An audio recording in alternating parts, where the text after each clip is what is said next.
야, 너 가게 빨리 안 빼? 제발 이러지 마세요. 왜 저희 가게에서 왜 이러세요? 때리지 말라고요. 쾅! 새벽 5시 세탁소 셔터문이 찢어지듯 올라갔습니다. 쇠파이프를 든 남자 셋이 안으로 들어섰어요. 앞장선 건 건물주 조용철이었습니다. 월세 석 달 밀렸지? 오늘 안 나가면 네 얼굴도 이 기계처럼 망가진다. 세탁기 뒤에 숨은 한서영의 손이 부들부들 떨렸습니다. 쾅! 세탁기가 넘어졌어요. 물이 쏟아지고 옷가지들이 바닥에 흩어졌습니다. 제발 일주일만. 서영이 떨리는 목소리로 빌었어요. 하지만 조용철은 깨진 액자를 발로 밟았습니다. 그 액자 속엔 서영의 부모님 사진이 있었어요. 그 모습을 골목 어둠 속에서 한 노인이 지켜보고 있었습니다. 낡은 작업복, 구부정한 허리. 하지만 그의 주먹은 분노로 떨리고 있었어요. 아무도 몰랐습니다. 그 초라해 보이는 노인이 대한정유 그룹 박진우 회장이라는 사실을, 그리고 지금 짓밟히고 있는 그 여자가 박진우 회장의 예비 며느리라는 사실을.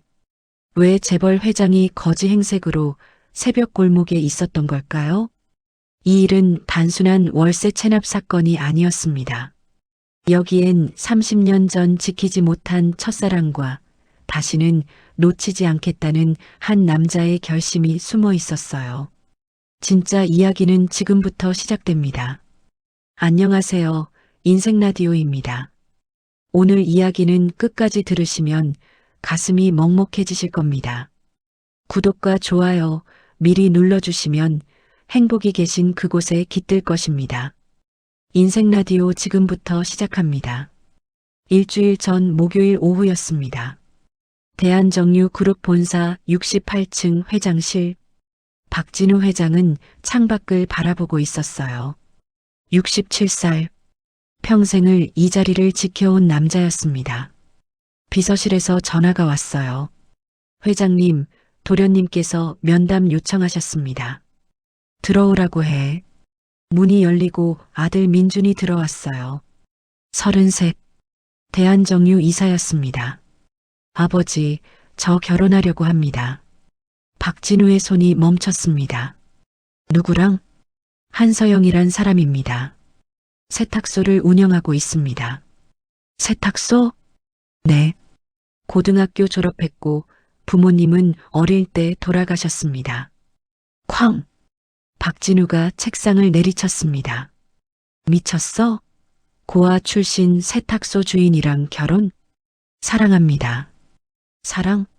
33년을 키웠는데 세탁소 여자? 그 여자 내 돈 보고 붙은 거야. 아닙니다. 가난한 여자가 재벌 2세 만나면 당연히 돈 생각하지. 박진우가 비서실로 전화를 걸었습니다. 법무팀 팀장 당장 올라오라고 해. 10분 뒤 법무팀 팀장이 서류를 들고 들어왔어요. 박진우가 서류를 민준 앞에 던졌습니다. 한서영 신상조사 보고서였습니다. 나이 29세. 학력 고졸. 통장 잔고 18만 원. 월세 석 달 체납. 이게 뭡니까? 내가 만나는 여자 신상이야. 통장에 18만 원밖에 없어. 그런 여자가 재벌 2세를 3년이나 만나면서 돈 한 푼 안 받았다고 믿어? 서영이는 제게 돈 요구한 적 없습니다. 아직 안 한 거지. 결혼하면 그때부터 시작이야. 왜 그렇게 사람을 못 믿으세요? 경험 때문이야.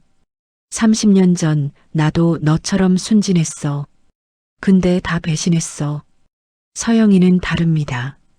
증명해봐. 일주일 줄게.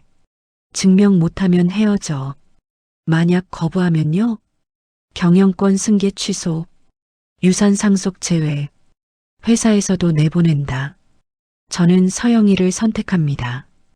쾅! 문이 닫혔습니다. 박진우는 텅 빈 회장실에 혼자 남았어요. 그날 밤 박진우는 집으로 돌아왔습니다. 대저택 서재에 들어갔어요. 오래된 책장 뒤에 상자 하나가 있었습니다. 30년 동안 열어보지 않았던 상자였어요. 박진우는 천천히 상자를 꺼냈습니다. 먼지가 쌓여 있었어요. 뚜껑을 열었습니다. 낡은 편지 한 장이 들어 있었어요. 윤희의 편지였습니다. 박진우는 떨리는 손으로 편지를 펼쳤어요. 진우 씨께 당신 아버님이 저를 협박했어요. 떠나지 않으면 우리 가족 가게를 망하게 하겠다고. 전 겁이 나서 당신을 버렸어요. 하지만 평생 후회했어요. 부탁이 있어요. 언젠가 당신 앞에 사랑하는 사람이 나타나면 이번엔 지켜주는 사람이 되어주세요. 제가 못 받은 그 보호를 누군가에겐 꼭 해주세요. 윤희 올림. 박진우의 손이 떨렸습니다. 편지를 읽고 또 읽었어요. 눈물이 흘러내렸습니다. 윤희야. 박진우는 편지를 가슴에 안았어요. 내가 아버지랑 똑같은 짓을 하고 있었구나. 30년 전 자신도 아버지의 협박 때문에 윤희를 떠나보냈습니다. 그리고 지금 아들에게 똑같은 협박을 하고 있었어요. 박진우는 고개를 저었습니다. 안 돼. 이번엔 달라야 해. 박진우는 자리에서 일어났어요. 직접 확인해야겠어. 한서영이 정말 어떤 사람인지. 박진우는 비서에게 전화를 걸었습니다. 낡은 작업복이랑 헌 신발 구해와. 노숙자처럼 보이는 걸로. 회장님, 무슨 용도십니까? 묻지 말고 구해와. 이틀 뒤 비서가 낡은 옷가지들을 가져왔습니다. 박진우는 거울 앞에 섰어요. 찢어진 작업복을 입고 허리를 구부렸습니다. 거울 속에 초라한 노인이 서 있었습니다. 이제 시작이다. 박진우가 중얼거렸어요. 한서영, 내가 진짜인지 가짜인지 내 눈으로 확인하겠어. 다음 날 아침이었습니다. 박진우는 낡은 작업복을 입고 대저택을 나섰어요. 경비들도 알아보지 못했습니다. 택시를 잡아탔습니다. 서울 외곽주택가로 가주세요. 30분을 달렸어요. 고층 빌딩이 사라지고 낡은 건물들이 나타났습니다. 좁은 골목길이 펼쳐져 있었어요. 박진우는 천천히 걸었습니다. 작은 건물 1층에 손글씨 간판이 보였어요. 한서영 세탁소. 박진우는 멈춰 섰습니다. 세탁소 안이 보였어요. 한 여자가 세탁기 앞에서 빨래를 정리하고 있었습니다. 한서영이었어요. 29살. 소박한 차림이었습니다. 박진우는 골목 구석에 쪼그리고 앉았어요. 지나가는 사람들이 힐끔 쳐다봤습니다. 저 사람 노숙자 아니야? 박진우는 신경 쓰지 않았습니다. 그저 세탁소를 바라봤어요. 오전 10시쯤 됐을 때였습니다. 한 할머니가 세탁소로 들어갔어요. 80대쯤 돼 보였습니다. 사장님, 이불 좀 맡기려고요. 근데 돈이 좀 부족해서요. 다음 주에 연금 나오면 드릴게요. 잠시 침묵이 흘렀어요. 박진우는 숨을 죽였습니다. 할머니, 괜찮아요. 다음에 주세요. 제가 먼저 해드릴게요. 정말 미안해요. 천천히 하세요. 할머니가 웃으며 나왔습니다. 박진우는 그 모습을 지켜봤습니다. 돈도 안 받고 일을 해주네. 1시간쯤 지났을 때였습니다. 아이 둘이 세탁소 앞으로 왔어요. 초등학생으로 보였습니다. 누나. 서영이 문을 열고 나왔어요. 우리 친구들 왔네. 오늘 학교 어땠어? 배고파요. 서영이 안으로 들어갔다가 라면 2개를 들고 나왔습니다. 자, 여기서 먹고 가. 감사합니다, 누나. 아이들이 세탁소 앞 계단에 앉아 라면을 먹었어요. 서영은 옆에 앉아서 지켜봤습니다. 엄마 아빠는? 엄마는 일하러 가셨어요. 아빠는 안 계세요. 서영이 아이 머리를 쓰다듬었어요. 힘들지? 괜찮아요. 누나가 있잖아요. 박진우는 가슴이 뭉클해졌습니다. 오후가 됐어요. 그때 한 남자가 세탁소로 들어갔어요. 민준이었습니다. 박진우의 눈이 커졌어요. 서영아, 돈 좀 빌려줄까? 월세 밀렸다며? 서영이 고개를 저었어요. 오빠, 나 괜찮아. 괜찮긴 뭐가 괜찮아. 석 달이나 밀렸잖아. 그래도 오빠 돈 받으면 안 돼. 왜? 서영의 목소리가 작아졌습니다. 회장님이 오해하실 것 같아서. 민준이 한숨을 쉬었어요. 아버지 신경 쓰지 마. 아니야. 오빠 아버지가 날 싫어하시는 거 알아. 내가 오빠 돈 받으면 더 싫어하실 거야. 서영이 민준의 손을 잡았어요. 오빠, 나 혼자 해결할게. 걱정하지 마. 민준이 서영을 안았습니다. 미안해.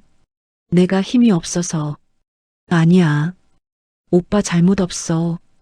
박진우는 골목에서 그 장면을 봤습니다. 가슴이 철렁 내려앉았어요. 저 여자 정말 돈을 거절했어. 민준이 세탁소를 나갔습니다. 박진우는 황급히 고개를 숙였어요. 민준은 아버지를 알아보지 못하고 지나갔습니다. 해가 지기 시작했어요. 박진우는 천천히 일어났습니다. 다리가 저렸지만 마음은 복잡했습니다. 한 번 봤다고 판단할 순 없어. 더 봐야 해. 박진우는 골목을 빠져나왔습니다. 뒤돌아보니 세탁소에 불이 켜져 있었어요. 서영이 혼자 정리하는 모습이 보였습니다. 내일 또 온다. 박진우가 중얼거리며 천천히 걸어갔습니다. 사흘이 지났습니다. 박진우는 매일 같은 골목에 나타났어요. 같은 자리에 앉아서 세탁소를 지켜봤습니다. 사흘째 되는 날 아침이었습니다. 서영이 세탁소 문을 열고 나왔어요. 손에 봉투를 들고 2층 미용실로 들어갔습니다. 언니, 김밥 드시라고 가져왔어요. 고마워, 서영아. 서영이 3층으로 올라갔어요. 사장님, 빨래 다 됐어요. 고마워요. 근데 돈이 좀 부족한데. 괜찮아요. 다음에 주세요. 박진우는 생각했어요. 저 여자 돈을 제대로 못 받고 있네. 점심시간이 됐습니다. 서영이 박진우를 발견했어요. 어르신, 식사하셨어요? 아, 아직? 잠깐만 기다리세요. 서영이 도시락을 들고 나왔어요. 드세요. 박진우가 도시락을 받았습니다. 손이 떨렸어요. 김밥과 계란말이가 들어 있었습니다. 박진우는 한 입 베어 물었습니다. 눈가가 뜨거워졌어요. 30년 전 윤희가 만들어주던 맛이 떠올랐습니다. 오후가 됐어요. 박진우는 도시락 통을 들고 세탁소로 갔습니다. 잘 먹었습니다. 다행이에요. 여기 앉으세요. 밖은 추우니까. 서영이 의자를 내밀었어요. 박진우가 앉았습니다. 세탁소 안은 따뜻했어요. 1시간쯤 지났을 때 박진우가 일어났어요. 이만 가봐야겠습니다. 조심히 가세요, 어르신. 박진우가 골목을 걸으며 생각했어요. 아직 확신할 순 없어. 하지만 마음이 흔들리고 있었습니다. 그날 밤 박진우는 윤희의 편지를 꺼냈습니다. 누군가의 사랑을 지켜주는 사람이 되어주세요. 박진우는 편지를 가슴에 안았어요. 윤희야, 저 여자가 진짜일까? 마음이 조금씩 기울고 있었습니다. 일주일이 지났습니다. 박진우는 매일 세탁소에 갔어요. 서영은 박진우를 자연스럽게 대했습니다. 어르신, 오늘도 오셨네요. 네. 점심 드셨어요? 제가 국수 끓였는데 같이 드실래요? 박진우는 고개를 끄덕였어요. 세탁소 뒤편 작은 공간에서 둘이 국수를 먹었습니다. 어르신, 가족은 어디 계세요? 서영이 조심스럽게 물었어요. 다들 떠났습니다. 박진우가 작게 대답했어요. 저도요. 어릴 때 부모님 돌아가셨어요. 서영이 웃으며 말했습니다. 외로우시죠? 박진우가 고개를 들었어요. 서영의 눈빛이 따뜻했습니다. 저도 외로워요. 그래서 이렇게 사람들이랑 밥 먹는 거 좋아해요. 박진우는 가슴이 뭉클해졌습니다. 그날 오후였습니다. 건물주 조용철이 세탁소로 들어왔어요. 55살, 가죽 재킷을 입은 남자였습니다. 박서영, 조용철의 목소리가 차갑게 울렸어요. 네, 사장님. 월세 석 달 밀렸지? 서영의 얼굴이 굳어졌습니다. 죄송합니다. 이번 주 안에 꼭. 이번 주? 매번 같은 소리야. 조용철이 카운터를 주먹으로 쳤어요. 쾅! 다음 주까지 안 내면 나가. 사장님, 제발 일주일만. 일주일? 좋아. 근데 조건이 있어. 조용철이 서영에게 바짝 다가갔어요. 오늘 밤 나랑 저녁이나 먹자. 그럼 생각해 볼게. 서영이 뒤로 물러섰습니다. 그건 안 됩니다. 왜? 재벌 2세 남자친구 있다며? 그 남자한테 돈 받으면 되잖아. 그건, 자존심 때문에 못 받는 거야? 웃기네. 조용철이 코웃음을 쳤어요. 구석에 앉아있던 박진우의 주먹이 떨렸습니다. 다음 주 목요일까지 못 내면 짐 싸. 조용철이 나갔습니다. 서영은 그 자리에 주저앉았어요. 손이 떨리고 있었습니다. 박진우는 일어나 서영에게 다가갔어요. 괜찮습니까? 네. 괜찮아요, 어르신. 서영이 억지로 웃었습니다. 하지만 눈가에 눈물이 맺혀 있었어요. 박진우는 그날 밤 비서에게 전화를 걸었습니다. 조용철이란 자 신상정보조사에. 회장님 누구십니까? 서영이 세탁소 건물주야. 오늘 당장. 박진우의 목소리가 차갑게 가라앉았습니다. 다음 날 새벽이었습니다. 박진우는 비서에게서 보고를 받았어요. 조용철 55세. 과거 폭력 조직 출신 의혹. 세입자 강제 퇴거 전과 다수. 불법 사채업 의혹. 박진우의 눈빛이 차갑게 가라앉았습니다. 계속해. 2층 미용실, 3층 사무실, 지하 식당. 모두 월세 문제로 강제 퇴거당했습니다. 피해자 진술 확보 가능합니다. 그 건물 매물로 나와 있나? 네. 40억에 나와 있습니다. 박진우가 말했어요. 35억에 접촉해. 오늘 안으로 계약 끝내. 알겠습니다, 회장님. 그날 오후였습니다. 박진우는 다시 세탁소 골목으로 갔어요. 평소처럼 구석에 앉았습니다. 저녁 무렵이었어요. 조용철이 다시 나타났습니다. 이번엔 부하 셋을 데리고 왔어요. 박서영 나와. 서영이 세탁소 밖으로 나왔습니다. 사장님, 돈 준비했어? 아직. 며칠만 더. 며칠? 매일 며칠이야. 조용철이 서영의 팔을 붙잡았어요. 오늘 밤 나랑 같이 가. 그럼 한 달 더 봐줄게. 놓아주세요. 서영이 팔을 빼려 했지만 조용철이 더 세게 잡았습니다. 왜? 재벌 아들이랑은 자면서 나는 싫어? 그건 다 똑같아. 돈 있는 놈 찾아다니는 거. 조용철이 서영을 끌어당겼어요. 그때 박진우가 일어났습니다. 놓으시오. 조용철이 박진우를 봤어요. 뭐야, 이거지 영감? 그 손 놓으라고 했소. 닥쳐, 영감. 상관마. 조용철의 부하 하나가 박진우를 밀쳤어요. 박진우가 비틀거렸습니다. 어르신. 서영이 소리쳤어요. 조용철이 서영의 뺨을 때렸습니다. 찰싹. 서영이 바닥에 쓰러졌어요. 박진우의 눈에서 불이 났습니다. 주먹이 부들부들 떨렸어요. 이 자식이. 박진우가 조용철에게 달려들려 했어요. 하지만 부하 둘이 박진우를 붙잡았습니다. 영감, 가만 안 있으면 너도 다쳐. 부하 하나가 박진우의 배를 주먹으로 쳤어요. 퍽! 박진우가 바닥에 쓰러졌습니다. 어르신, 서영이 기어가서 박진우를 부축했어요. 조용철이 내려다보며 비웃었습니다. 일주일, 딱 일주일만 더 준다. 못 내면 둘 다 나가. 조용철이 부하들을 데리고 갔어요. 골목이 조용해졌습니다. 서영이 박진우를 부축해서 세탁소 안으로 들어갔어요. 어르신, 괜찮으세요? 박진우는 대답하지 않았습니다. 그저 떨리는 주먹을 쥐고 있었어요. 조용철, 내가 반드시.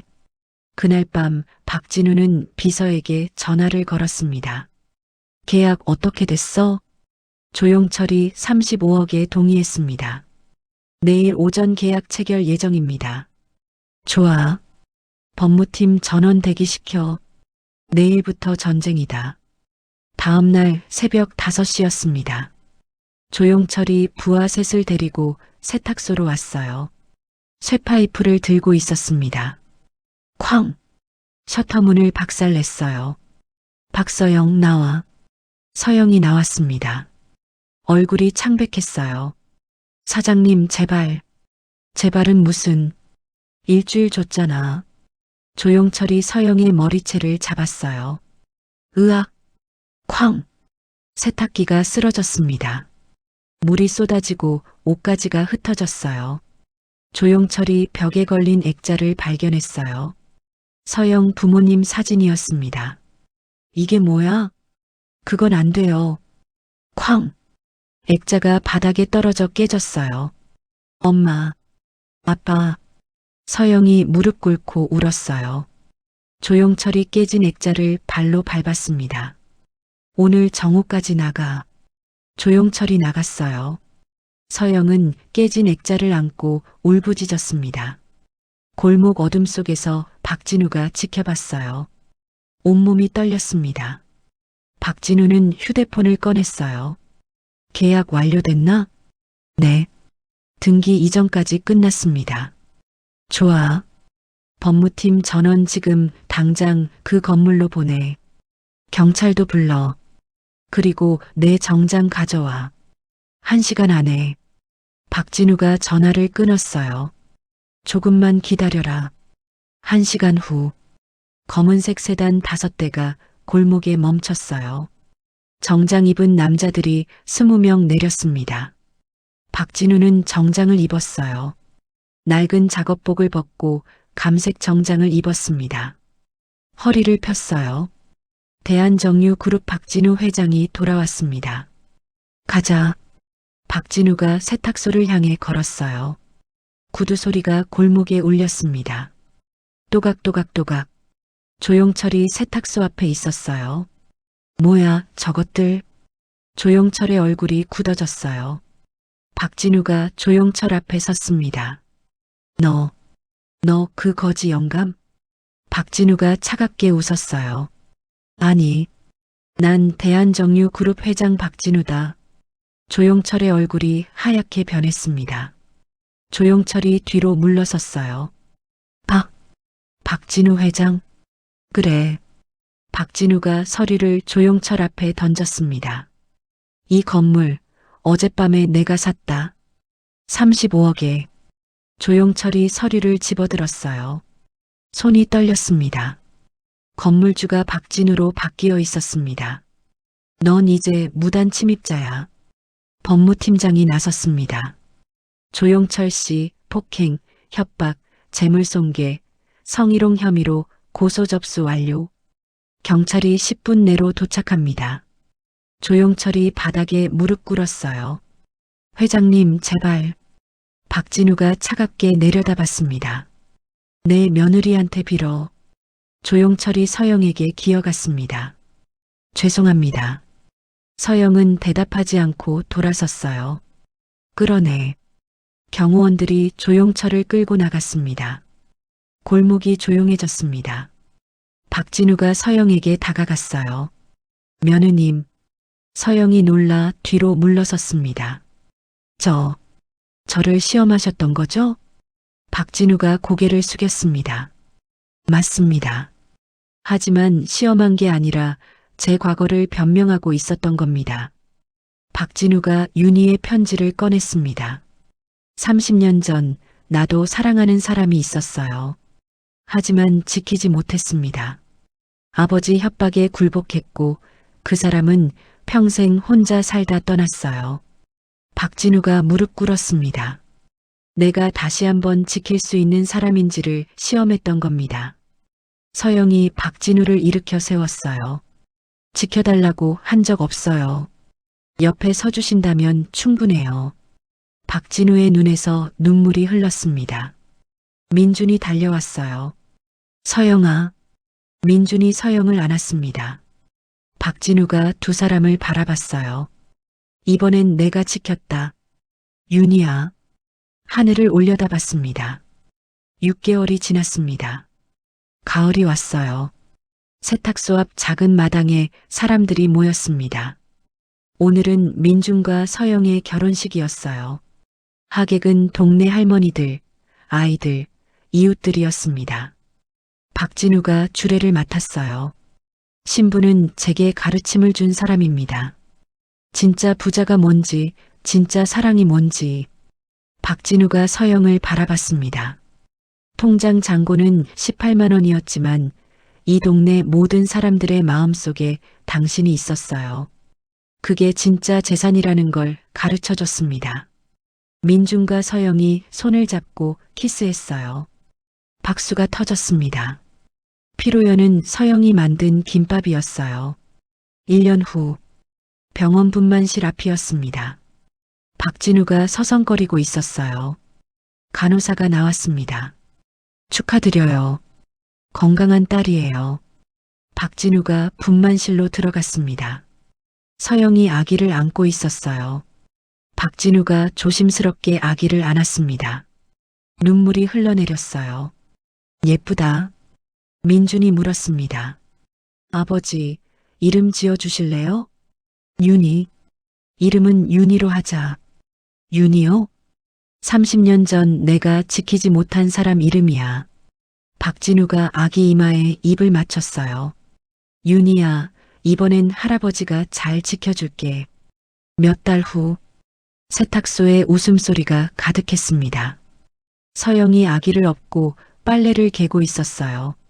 민준이 손님을 받고 있었습니다.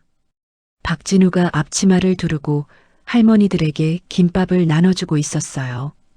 고마워요, 회장님. 회장은 무슨, 나 이제 그냥 할아버지야. 박진우가 손녀를 안아들었어요. 3대가 함께 있었습니다.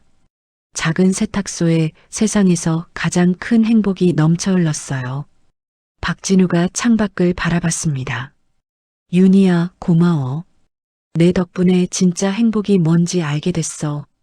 이번엔 내가 잘 지켰지? 따뜻한 바람이 불어왔습니다.